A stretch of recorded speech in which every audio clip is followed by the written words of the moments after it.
గట్టి కొడితే స్టాండ్, లేకపోతే కూలుతుంది, లేకపోతే కూలిపోతుంది. ఓకే, ఇల్లు స్టాండర్డ్ ఉండాలి. స్టాండర్డ్ ఉండాలి. నువ్వు, మీ ఆయన, మీ ఇద్దరు పిల్లలు, ఇందులో మీ పెట్స్, మరి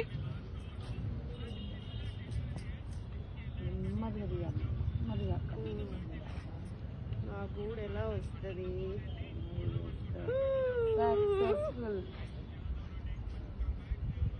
ఇటు దిగి హోల్ ఎట్లా ఉందో ద్వారం మరి. అబ్బా ఎంత బాగా వచ్చింది కదా.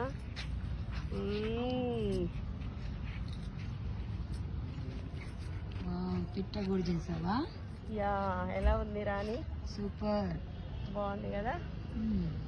అమ్మయ్యా,